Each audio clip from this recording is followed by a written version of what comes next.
All right, so let's talk a little bit more. I got to send that email. The part of the problem I have driving to work is I don't have reception the whole way. And that's kind of part of the reason why I make these videos. But I have a hands-free device, so I had a little pocket of reception, and then I was like, all right, I saw a wedding lead for tomorrow that I could possibly do if they're willing to do a little bit earlier. Might be in the area anyway. We'll see. So, haven't done any weddings in quite a few weeks. Don't need to, Baruch Hashem. But it's if I'm able to, it's nice. No, I kind of want to. All right, never mind. So anyway, we were talking about the Tallis and tzitzis, and let me have.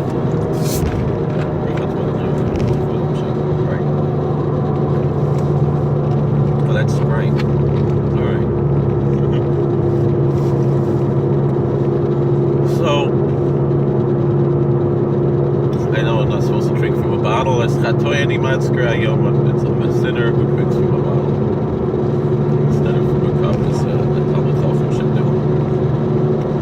Story of, I think, Rav Shlomo Karliner was on a train and he was very, very thirsty, and they brought him some seltzer and he refused to drink from the bottle.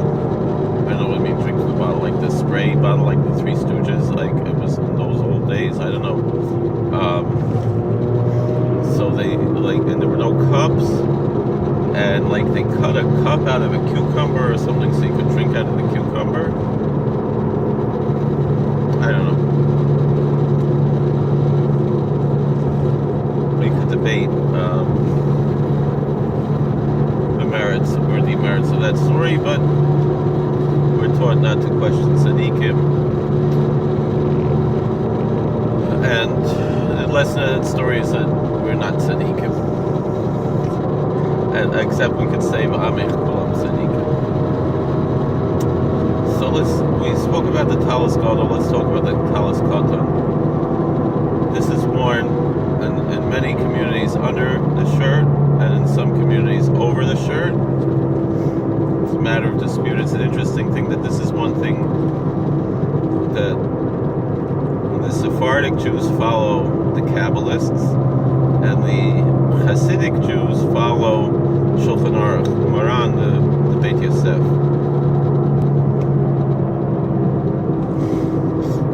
That according to Kabbalah,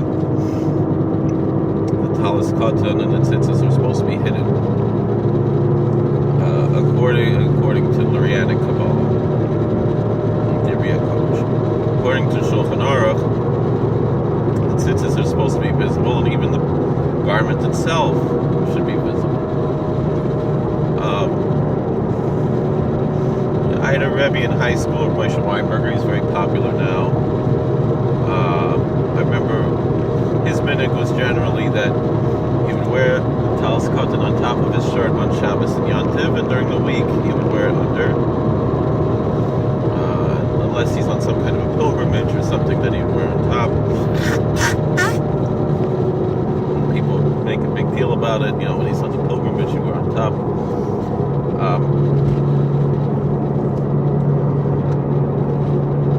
I personally on Shabbos always wear on top, and the weekdays depends where I'm going. For example, I work in a prison, so for security reasons, it's much more wiser to wear the Tallis katan underneath the clothing. Even though I usually wear my chalat, my bekasha, sometimes it's hot and I'll take it off, and so therefore it's more. And for the inmates, there's one or two inmates who wear tzitzis, the Tallis katan, and for the inmates, it's also a security issue. They say they are allowed to wear Tallis katan, but it has to be under clothing at all times. The tzitzis can't be sticking out, so forth. And I remember I spent a night in jail myself for speeding some years ago, And it was an interesting thing. I had the Tallis katan on top of my clothes. They took it away, and it happened I had a smaller Tallis katan under my clothes. And since they didn't take me out of my clothes, they did not, and they didn't notice that they didn't take away the Tallis katan that I had under my clothes. So for that reason, I usually on weekdays try to wear a Tallis katan under the clothes unless it's very hot and I have to wear it on top. And in addition to that, depending on where I am and and what I'm doing and so forth, I'll usually try to wear the Tallis katan on top of the clothing. Except, like I said, at work, it's not always such a good idea and so forth.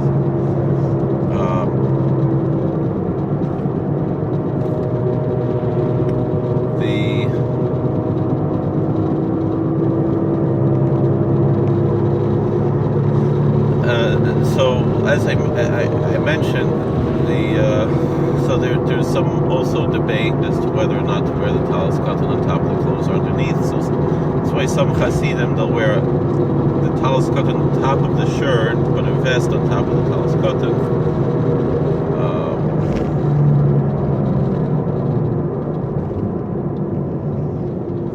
So those are matters of dispute as well.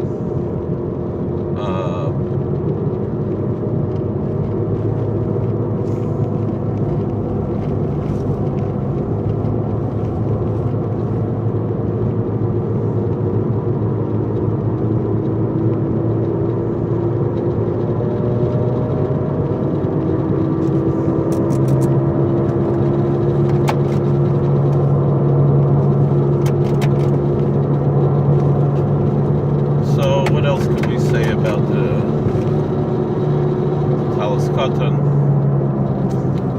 So that's something that's worn all day. My custom is to wear it to sleep as well.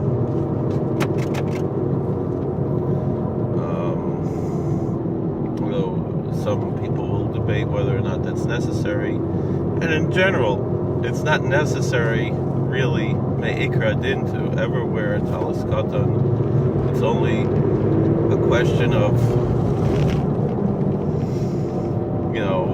when you are wearing such a garment that has tzitzis. And so that's the important thing to remember, is to make sure that the tzitzis are valid and to be educated of what makes tzitzis valid or invalid.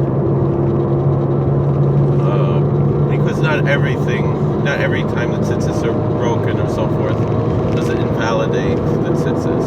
And so one should be, and right now is not time to discuss that.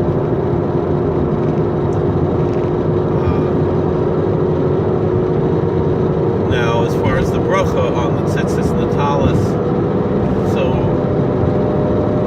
the Sephardic Jews and the Ashkenazic Jews from Germany, who follow the German customs, wear the tallis gadol even in many cases before the bar mitzvah,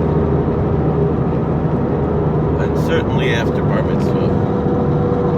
The other Ashkenazic Jews, including most Hasidic Jews, only begin to wear the tallis gadol after they're married, and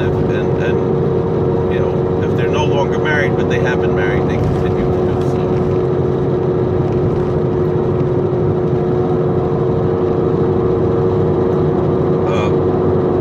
That being said, so an Ashkenazi single man, never married, he makes a bracha al mitzvahs tzitzis, or putting on the tzitzis. Whereas anyone who wears the tallis gadol, generally the custom is to have in mind when you say the mitzvah, the bracha l'satef batzitzis, that it has in mind the tallis katan as well. Although I've seen people who, if they change the tallis katan during the day, they might say al mitzvahs tzitzis when changing it during the day. Alright, what else do we have to say today? I think we pretty much covered some of the basic things of where the Tallis obviously is not worn in the bathroom. The Tallis katan generally is, although some people do take it off just out of convenience. Although really technically the Tallis could be worn in the bathroom. It depends on if it,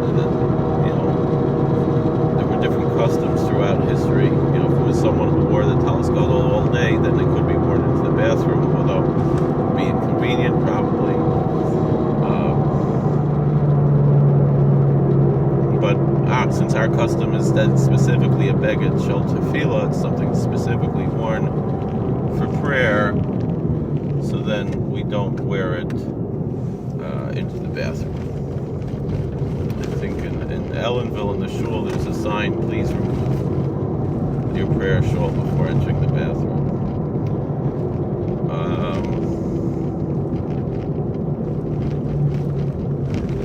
Alright, I think we pretty much got everything covered for that. We're going to have to talk about tefillin in a different video. Thank you for watching. God bless. Please like, share, and subscribe, comment, and we'll talk to you later.